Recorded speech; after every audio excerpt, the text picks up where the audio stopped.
Learning system hills it means Holi vehicle innovative learning system. हम लोग इससे पहले भी जो प्रोग्राम चला रहे हैं, जैसे हमारे डीपीआर में देखते हैं, इसमें हम डीपीआर में ये डेली प्रोग्रेस रिपोर्ट हुआ और इसको हम लोग स्टूडेंट से छुट्टी करवाते हैं, करवा करके फिर बच्चों तक इसको भेजते हैं, उसको ग्रुप के माध्यम से या अन्य माध्यमों से उसको फिर भेजने का काम करते हैं।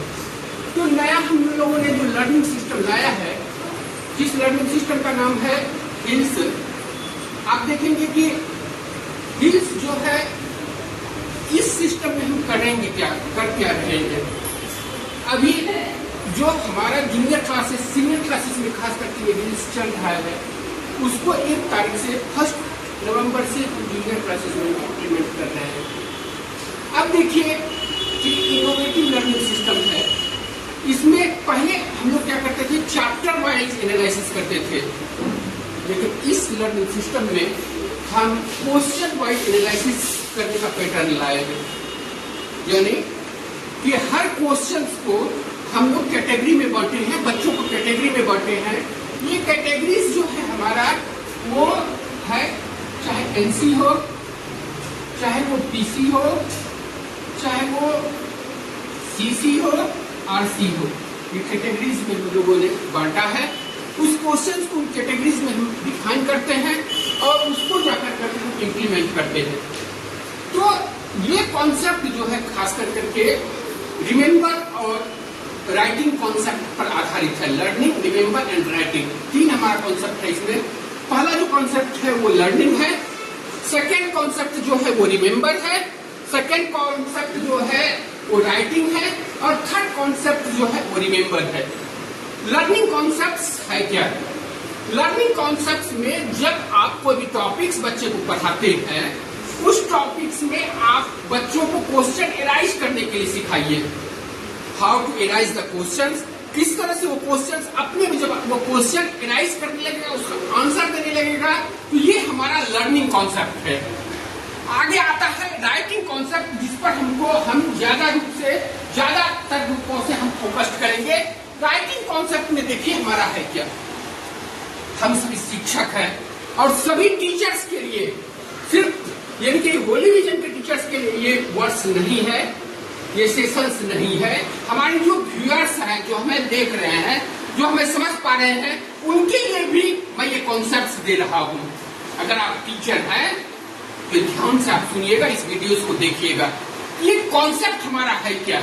हम अमूमन जो है, जब हम क्लासेस यानी कि कोई भी चैप्टर स्टार्ट करते हैं, we have used difficult word, कठिन शब्द नाम का एक वर्ड हम यूज करते हैं, लिखते हैं। क्या लिखते हैं? हम लिखते हैं डिफिकल्ट वर्ड।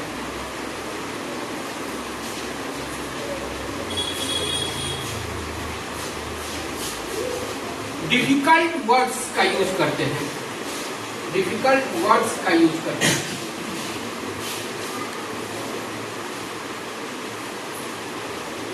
और आप ही बोलिए, डिफिकल्ट वर्ड्स जो है, यह इससे पॉजिटिविटी आती है या निगेटिविटी आती है?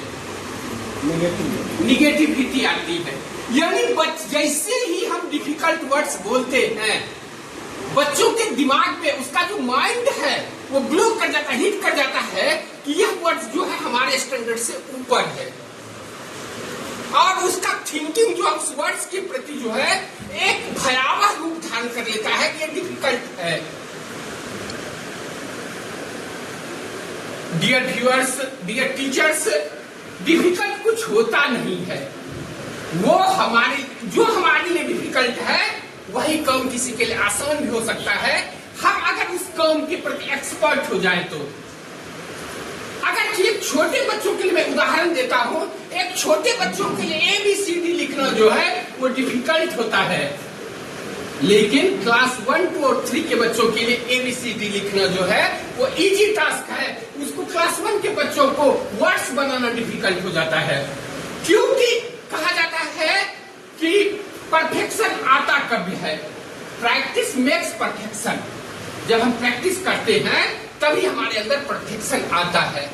इसीलिए हम टीचर्स हैं, और अगर हम बच्चों को ये डिफिकल्ट वर्ड्स या कठिन शब्द अगर बोलेंगे, उसके जो बाल अबोध मन है वो उसके दिमाग में घुस जाएगा। अरे यह तो डिफिकल्ट वर्ड्स है, वो उसी के प्रति उसको सोचना शुरू कर देगा। मैं आपसे पूछता हूं कि इसका सब्स्टिट्यूट हो क्या सकता है? अगर हम इस डिफिकल्ट वर्ड्स की जगह पर हम न्यू वर्ड्स अगर बच्चों को लिख करके दें,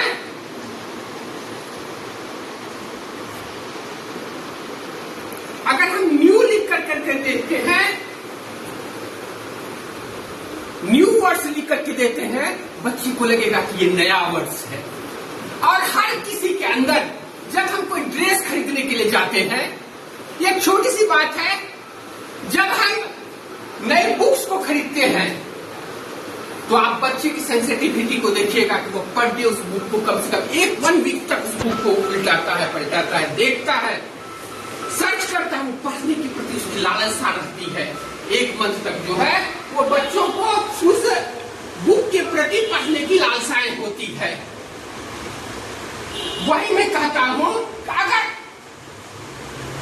हम जो नया ड्रेस पहनते हैं, हमारे पास सैकड़ों ड्रेस है, सैकड़ों कोट्स है, 10-10 हजार रुपए, 20-20 हजार रुपए के कोट्स हैं, लेकिन मैं 1000 का एक कोट पहन करके आता हूं और उस दिन जब उस कोट को पहनता हूं तो बाएं से, दाएं से, आगे से, पीछे से देखता हूं, अरे ये तो कोट नया है। हमारा जो कॉन्फिडेंस लेवल होता है वो हाई होता है उस ड्रेस सेंस के प्रति, नहीं आज मैं तो नया पहन करके जा रहा हूं।